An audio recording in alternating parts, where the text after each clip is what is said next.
हरे कृष्णा।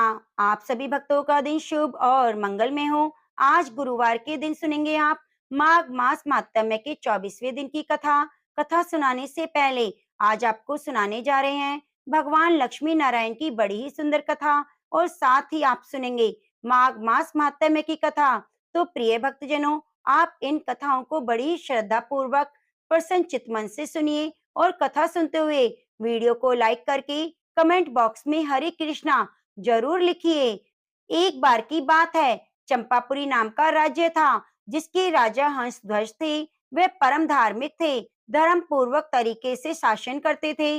प्रभु की भक्ति और योद्धाओं की श्रेष्ठी उनकी बहुत रति थी। वे पूरी प्रजा का अपने पुत्र की तरह पालन किया करते थे। उनके पुत्र का नाम था सुधनवा। यह उस समय की बात है जब महाराज युधिष्ठिर अश्वमेध यज्ञ कर रहे थे। तब गुप्तचरों ने हंसध्वज को सारा समाचार सुना दिया कि महाराजा युधिष्ठिर का घोड़ा आपके राज्य की सीमा में प्रवेश कर चुका है।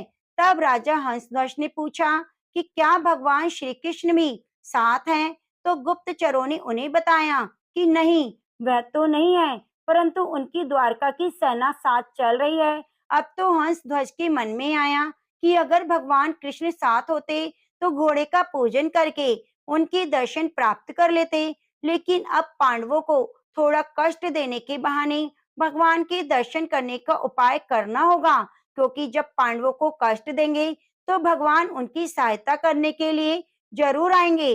वो जानते थे कि पांडवों की सहायता के लिए भगवान श्री कृष्ण व्याकुल होकर अवश्य ही उपस्थित हो जाएंगे। इसलिए उन्होंने महाराज युधिष्ठिर की अश्व को पकड़ लाने का आदेश दिया। अश्व के साथ चल रहे थे बड़े बड़े महारथी जैसे अर्जुन, प्रद्युम्न, जो युद्ध के लिए तत्पर थे।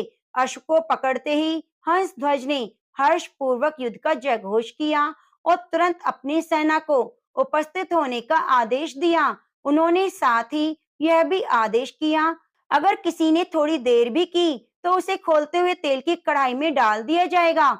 नगाड़े की ध्वनि पूरी होते होते पूरी सेना नगर के बाहर आ जानी चाहिए। स्वयं गजराज पर चढ़कर हंसध्वज भगवान श्री कृष्ण को मानसिक प्रणाम करके अर्जुन से युद्ध करने के लिए आगे बढ़े। राजा की आज्ञा सुनकर सारे सैनिक ठीक समय पर उपस्थित हो गए। राजा के आदेश अनुसार वहीं पर एक बड़ी कढ़ाई में खोलता हुआ तेल डालकर रखा जाने लगा कि अगर कोई देरी करेगा तो उसी को पकड़कर कढ़ाई में डाल दिया जाएगा। जितने भी वीर योद्धा थे वे तुरंत सारे के सारे उपस्थित हो गए, पर राजा के अपने पुत्र सुधनवाजी समय पर नहीं आए। सुधनवाजी भगवान के बहुत बड़े भक्त थे, हर समय नाम जप करते रहते। जैसे युद्ध की घोषणा हुई तो वे अस्त्र शस्त्रों से सुसज्जित होकर अपनी माता के पास प्रणाम करने गए और प्रणाम करते हुए कहने लगे, आज मेरे जीवन का परम लाभ उपस्थित हुआ है, क्योंकि आज मुझे अर्जुन से युद्ध करना है। आज युद्ध कौशल के द्वारा मैं उनको ऐसा तृप्त और व्याकुल करूंगा कि उनके सारथी भगवान श्री कृष्ण की हमेशा हमारे ऊपर कृपा दृष्टि बनी रहेगी। माँ, युद्ध में मैं वापस नहीं आऊंगा, इसलिए आपसे आशीर्वाद मांगता हूँ कि भगवान के साक्षात्कार की अपनी कामना पूर्ण कर सकूं। तब उनकी माता ने उन्हें कामना पूर्ति का आशीर्वाद देते हुए विदा किया। इसके बाद उनकी बहन ने आकर उन्हें तिलक लगाया, आरती की और युद्ध में विजय की शुभकामनाएं दी। आगे बढ़े तो सुधनवाजी की पत्नी प्रभावती, जिनसे उनका अभी अभी विवाह हुआ था, मुस्कुराती हुई उनके सामने आई। सुधनवाजी को युद्ध के लिए तैयार देखकर कहने लगी, स्वामी, मैं जानती हूँ आज आप महाबली महारथी अर्जुन से युद्ध करने जा रहे हैं, और यह भी जानती हूँ कि वहां से वापस आना असंभव है, पर इतनी कृपा तो कर दीजिए कि आपके बाद आपको जलांश देने वाला कोई हो। तब सुधनवाजी ने कहा, तुम धैर्य रखो, मैं श्री कृष्ण के बल से अर्जुन को परास्त करके वापस लौटूंगा।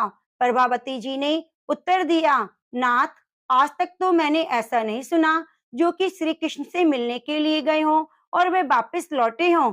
अब बाहर कढ़ाई में तेल खोल रहा था और राजकुमार सुधनवा को समय पर न आया देखकर महाराजा हंसध्वज को बड़ा कष्ट हुआ कि सुधनवा ही मेरी आज्ञा का उल्लंघन कर रहा है। इधर सुधनवा जी अपनी पत्नी की पुत्र कामना के भाव को पूर्ण करने के लिए रुके हुए थे, लेकिन यह बात महाराज को पता नहीं थी। महाराजा हंसध्वज ने तुरंत जल्लादों को आदेश देते हुए कहा कि सुधनवा को पकड़कर लाया जाए और खोलते तेल में डाल दिया जाए।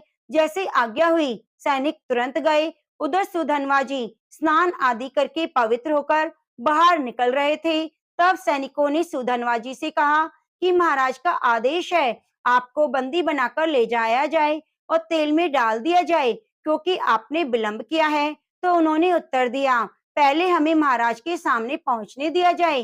पिता के सामने जाकर सुधनवा ने उन्हें प्रणाम किया, लेकिन महाराज अपनी बात दोहराते हुए कहा कि हमारी आज्ञा के उल्लंघन का जो निर्णय है, वही व्यवहार इनके साथ भी किया जाए।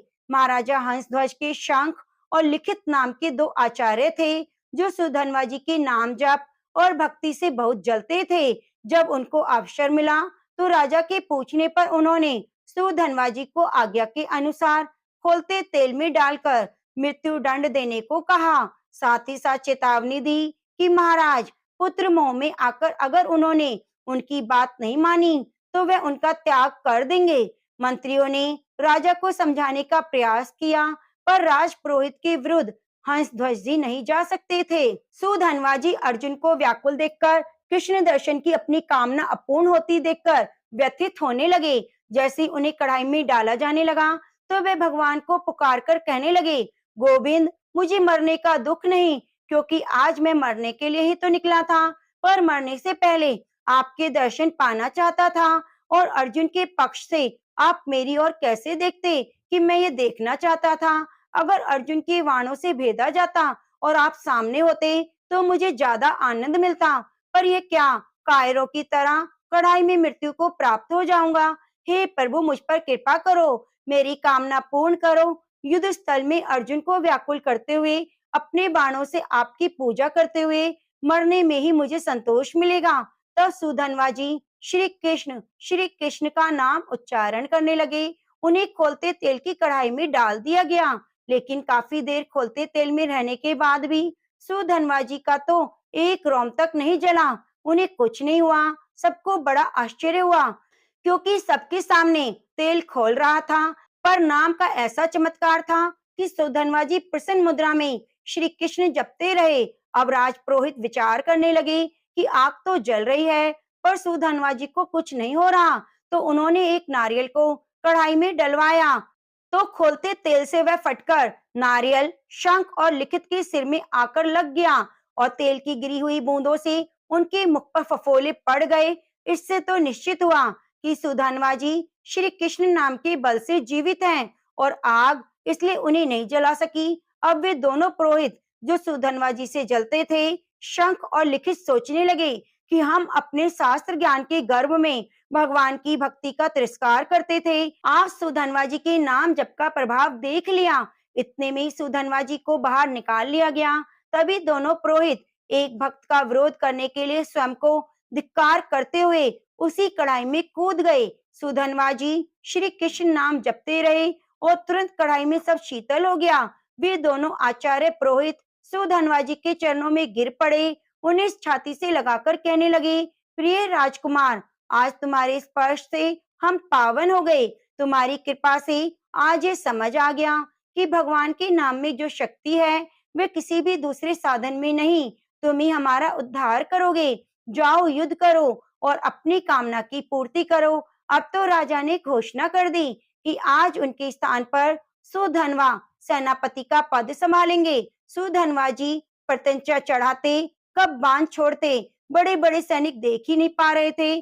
जब अर्जुन ने सुधनवा जी को बड़े बड़े महारथियों को मूर्छित करते देखा, तो उन्होंने स्वयं अपने गांडीव धनुष की प्रत्यंचा खींची और सामने आकर खड़े हो गए। अर्जुन ने सुधनवा जी को युद्ध के लिए ललकारा, तो सुधनवा जी ने निर्भयता पूर्वक हंसकर कहा, हे पार्थ, आपने तो बहुत लड़ाइयां लड़ी हैं और विजय भी मिली है, पर तब आपके सारथी श्री कृष्ण थे। यद्यपि आप महावीर हैं, पर इस समय आप मेरे सामने नहीं टिक सकते, क्योंकि आपका सारथी जो यहाँ नहीं है। अगर मुझ पर विजय प्राप्त करना चाहते हो, तो पहले अपने सारथी को तो याद करो, नहीं तो आपके गांडीव का सामर्थ्य नहीं कि मुझे परास्त कर सके। एक बालक के मुख से चुनौती सुनकर अर्जुन ने क्रोधित होकर उन पर बाणों की भीषण वर्षा शुरू कर दी। सुधनवा जी ने उनके हर बाण को काट दिया और अर्जुन की ध्वजा, प्रत्यंचा, गांडीव तक प्रहार कर दिया। साथ ही साथ उन्होंने अर्जुन के सारथी को भी घायल कर दिया। अब बिना ध्वज का रथ, बिना प्रत्यंचा का धनुष देखकर अर्जुन आश्चर्य में पड़ गए और भगवान कृष्ण को याद करने लगे। ये तो सुधनवा जी चाहते थे। सुधनवा जी ने उपहास करते हुए कहा, आप मुझे बालक कह रहे थे, पर मैं चाहूं तो आपको बाणों से घायल करके ऐसी दशा में पहुंचा दूं जो आप जैसे वीरों को शोभा नहीं देता। अब भी अवसर है, आप अपने सारथी को याद कीजिए और बुला लीजिए। जैसे अर्जुन ने स्मरण किया, भगवान कृष्ण वहां पहुंच गए। भला अर्जुन उन्हें याद करे और कृष्ण जी ना पहुंचे, ऐसा तो संभव नहीं। तब उन्होंने मूर्छित सारथी को हटाकर अर्जुन के रथ को संभाल लिया। सुधनवा जी की कामना पूर्ण हुई, उनकी आशा पूर्ण हुई। उन्होंने अपने रथ से उतरकर भगवान के सामने प्रणाम मुद्रा में होकर अपने आराध्य देव का दर्शन किया। फिर दोबारा रोष में आकर अर्जुन को पुकारते हुए कहने लगे, हे पार्थ, अब संकोच मत करना, अब तुम्हारी विजय होगी। मुझे हराने के लिए तुम्हें पुरुषार्थ दिखाना होगा।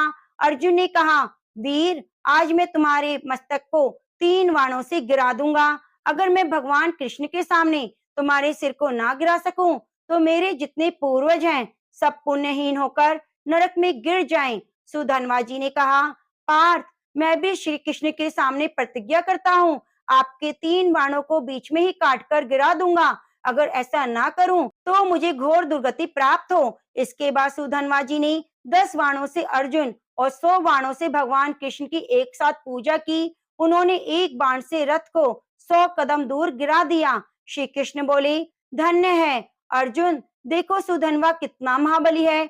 समस्त ब्रह्मांड का भार लिए मैं बैठा हूँ, फिर भी तुम्हारे सहित मुझे 100 हाथ दूर फेंक दिया। यह बल सुधनवा को निरंतर नाम जप और एक शूद्र पत्नी व्रत होने से प्राप्त हुआ है।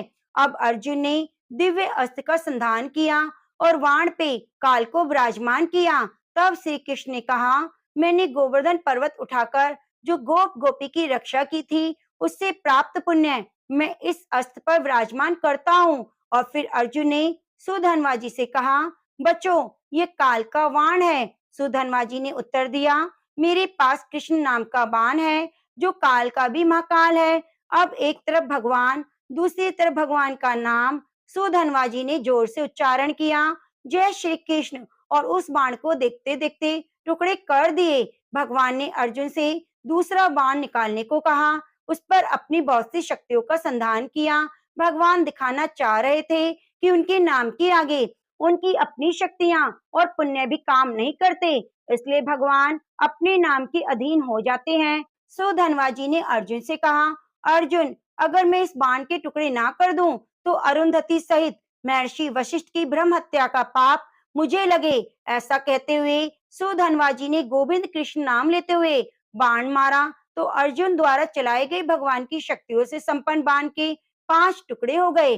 अर्जुन को निरुत्तर किया और अर्जुन ने कहा, अब बाण संधान करो। भगवान ने कहा, मेरे राम अवतार में एक पत्नी व्रत होने के सारे पुण्य इस बाण पर विराजमान करता हूँ। फिर उन्होंने ब्रह्मा जी को बाण के पिछले भाग और काल को आगे भाग पर विराजमान करने का आदेश दिया। अर्जुन से बाण चलाने को कहा। सुधनवा जी ने अर्जुन से कहा, अब भी संशय है? तुम्हें देखो, तुम्हारी विजय के लिए भगवान क्या कर रहे हैं? अब कोई प्रतिज्ञा करो इस बाण को बचाने के लिए। अर्जुन ने कहा, वीरवर, यदि बाण से भी मैं तुम्हारा मुकुट सहित मस्तक ना काट दूं, तो भगवान श्री हरि और भगवान शंकर में भेद करने से जो पाप लगता है, मुझे लग जाए। सुधनवा जी ने कहा, यदि इस बाण को ना काट दूं, तो काशी में मणिकरण का घाट पर शिव विग्रह को पैर मारने से जो पाप लगता है, वह मुझे लग जाए। अब तो दोनों भगवत भक्तों में बड़ी बड़ी प्रतिज्ञाएं कर ली, अपने अपने बाण छोड़े। सुधनवा जी ने श्री कृष्ण नाम जपते हुए उस बाण को देखते ही देखते काट दिया। चारों तरफ हाहाकार मच गया। इतनी महिमा से युक्त बाण को कोई काट ही नहीं सकता था। बाण तो कट गए, पर उनके अग्रभाग में आगे बढ़कर सुधनवा जी के मस्तक को काट दिया। आश्चर्य की बात थी कि सुधनवा जी के कटे हुए सिर से अभी भी निकल रहा था, श्री कृष्ण, श्री कृष्ण, श्री कृष्ण। भगवान श्री कृष्ण रथ से नीचे उतरे। उन्होंने सुधनवा जी के कटे सिर को उठाकर अपने हृदय से लगा लिया। इतने में सुधनवा जी के शरीर से निकली ज्योति भगवान जी की परिक्रमा करके भगवान में ही लीन हो गई। भगवान ने राजा हंसध्वज को कहा, ऐसा भक्त शायद ना हुआ है और ना होगा, वह मेरे दिव्य धाम में गया, इसलिए आप शोक ना करें। तो भक्तों को अभय वर देने वाले प्रभु श्री हरि नाम की महिमा अपरंपार है, इसलिए अनन्य होकर निरंतर भगवान का नाम जपने से सब प्राप्त हो जाता है। जैसे भी बने भाव से श्रद्धा से नाम जप करें, कीर्तन करें, तो प्रेम से बोलिए कृष्ण भक्त सुधनवा की जय। प्रिय भक्तजनों, उम्मीद करती हूँ आपको ये कथा अच्छी लगी होगी। अगर अच्छी लगी है तो वीडियो को लाइक करके कमेंट बॉक्स में हरे कृष्णा जरूर लिखिए और चैनल को सब्सक्राइब करके बगल में बनी घंटी को दबा लीजिए। अब आइए सुनते हैं माघ मास महात्म्य की कथा। लोमश ऋषि कहने लगे, जिस पिशाच को देवदूती ने मुक्त किया वह पहले द्रविड़ नगर में चित्र नाम वाला राजा था। वह बड़ा शूरवीर सत्यपरायण पुरोहितों को आगे करके यज्ञ आदि कराता था। दक्षिण दिशा में उसका राज्य था। उसके कोष धन से भरे हुए थे। उसके पास बहुत से हाथी घोड़े और रथ थे।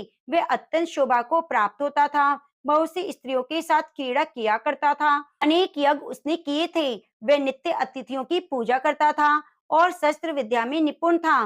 ब्रह्मा विष्णु महेश और सूर्य की पूजा सदैव किया करता था।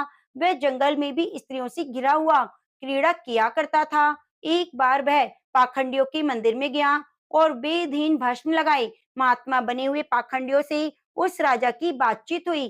पाखंडियों ने कहा, हे राजन, शैव धर्म की महिमा सुनो। इस धर्म के प्रभाव से मनुष्य पाप को काटकर मुक्त हो जाता है। सब वर्णों में शैव मत ही मुक्ति देने वाला है। शिव की आज्ञा के बिना दान यज्ञ और तपो से कुछ नहीं बनता। शिव का सेवक होकर भस्म धारण करने से, जटा रखने से ही मनुष्य मुक्त हो सकता है। जटा धारण करने और भस्म लेपन करने से मनुष्य शिव के समान हो जाता है। इसके बराबर कोई पुण्य नहीं। जटा भस्म धारण किए हुए सभी योगी शिव के सदृश होते हैं। अंध जड़ नपुंसक और मूर्ख सब जटा से ही पहचाने जाते हैं। शूद्र वर्ण के शैव भी पूजनीय हैं। विश्वामित्र क्षत्रिय होकर तब से ब्राह्मण हो गए। वाल्मीकि चोर होकर उत्तम ब्राह्मण हो गए। अतएव शिव पूजन में किसी बात का विचार नहीं। तब से ही ब्रह्म तत्व प्राप्त होता है, जन्म से नहीं। इस कारण शैव का दर्शन उत्तम है। शिव के सिवाय दूसरे देवता का पूजन ना करें। शिव तपस्वी को विष्णु का त्याग कर देना चाहिए। शिव से प्रेम करता है, वह कैलाश में वास करता है, इसमें कुछ संदेह नहीं। इस धर्म का पालन करने वाले को कभी नाश नहीं होता। पाखंडी के वचन सुनकर राजा ने मोह में आकर उनका धर्म ग्रहण कर लिया और वैदिक धर्म को त्याग दिया।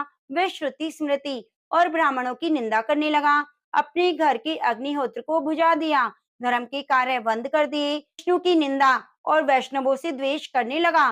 बोला, कहाँ है विष्णु? कहाँ देखा जाता है? कहाँ रहता है? किसने देखा है? जो लोग नारायण का भजन करते थे उनको दुख देता था। पाखंडियों का मत ग्रहण कर राजा वेद वैदिक धर्म वृत्रदान और दानियों को नहीं मानता था। अन्याय से दंड देता। वह कामी राजा सदा स्त्रियों के समूह से घिरा रहता, क्रोध से भरा रहता, गुरु और पुरोहितों के वचनों को नहीं मानता, पाखंडियों पर विश्वास करता हुआ उनको गांव हाथी घोड़े सुवर्ण आदि देता था। उनके सब कार्य करता, भस्म धारण करता, मस्तक पर जटा रखता था। जो कोई विष्णु का नाम लेता मृत्यु दंड दिया जाएगा। ये ढिंडोरा उसने पिटवा दिया। उसके वैसे ब्राह्मणों और वैष्णवों ने उस देश को छोड़ दिया और दूसरे देश चले गए। सारे देशवासी केवल नदी के जल से ही जीते थे। जीविका से दुखी होकर वृक्ष आदि नहीं लगाते थे, न ही खेती बाड़ी करते थे। प्रजा अन्न के अभाव से गला सड़ा अन्न भी खा लेती थी। आचार विचार अग्नि क्रिया सबको छोड़कर काल रूप की तरह वे राजा शासन करता था। कुछ काल बाद उस राजा की मृत्यु हो गई। वैदिक रीति से उसकी क्रिया भी नहीं की गई। यह यमदूतों से अनेक दुखों से दुख उठाता रहा। कहीं लोहे की कीलों पर से चलना पड़ा, कहीं जलते अंगारों पर चलना पड़ा। जहाँ सूर्य अति तीव्र था, जहाँ न कोई छाया थी, न कोई वृक्ष थे, कहीं लोहे के डंडों से पीटा गया। बड़े बड़े दांत वाले भेड़ियों और कुत्तों से काटा गया। इस बार दूसरे पापियों का हाहाकार सुनता हुआ वह राजा यमलोक में पहुंचा। लोमस जी कहने लगे कि वह राजा पहले तो तामश्री नामी नरक में गया, फिर अंध तामश्री नरक में जहाँ अति दुखों को प्राप्त हुआ, फिर महारौरव, फिर कालसूत्र नामी महानरक में गया, फिर मूर्छा को प्राप्त हो गया, मूर्छा से चेतन आदि दुखों को भोगता हुआ प्रताप नाम के नरक में गया, तब काकोल, कुडपल, पूर्व मृतिका, लोह शंकु, मिर्जिप आदि नरकों में होता हुआ 80 पत्र वन में पहुंचाया गया, फिर लोह धारक आदि नरकों में गिराया गया। भगवान विष्णु के साथ द्वेष करने के कारण वह 21 युग तक भयंकर नरकों की यातना भोगता हुआ पिशाच हुआ। उस वन में वह भूखा प्यासा फिरता रहा। उसको मेरु पर्वत भी कहीं खाने को न तो भोजन मिलता, न पीने को जल। वह पिशाच घूमता हुआ एक समय प्लुप्त प्रसवन नाम के वन में जा निकला। बहेड़े के वृक्ष के नीचे वह दुखी होकर हाय में मारा गया, हाय में मारा गया ऐसे शब्द जोर जोर से पुकारने लगा और कहने लगा, भूख से दुखी मेरे जन्म का कब अंत होगा? इस पाप रूपी समुद्र में डूबते हुए मुझको कौन सहारा देगा?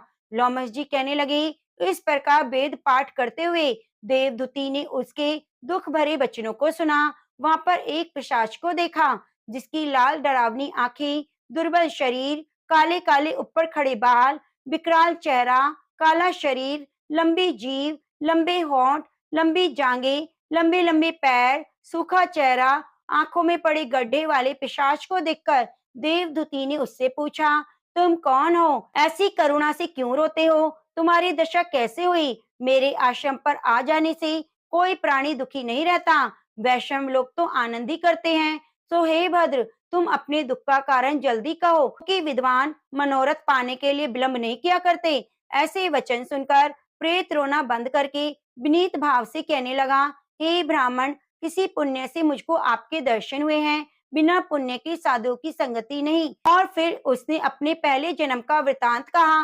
भगवान विष्णु के द्वेष के कारण मेरी यह दशा हुई है। जिस हरि का नाम यदि अंत समय में मनुष्य के मुख से निकल जाए तो मनुष्य विष्णु पद को प्राप्त होता है, जो सबका पालन करता है, उसी से मैंने द्वेष किया। ये सब मेरे कर्मों का दोष है, जिसकी ब्राह्मण तप द्वारा प्रार्थना करते हैं। ब्रह्म आदि देवता, सनक आदि ऋषि जिसको मुक्ति के लिए पूजते हैं, जो आदि मध्य और अंत में विश्व का विधाता है, सनातन है, जिसका आदि मध्य अंत नहीं, उसी भगवान के साथ मैंने द्वेष किया। जो कुछ पुण्य कर्म मैंने पहले जन्म में किए, वे सब विष्णु के द्वेष रूपी अग्नि में भस्म हो गए। यदि किसी प्रकार मेरे इस पाप का नाश हो जाए, तो मैं भगवान विष्णु के सिवाय किसी और देवता की पूजा नहीं करूंगा।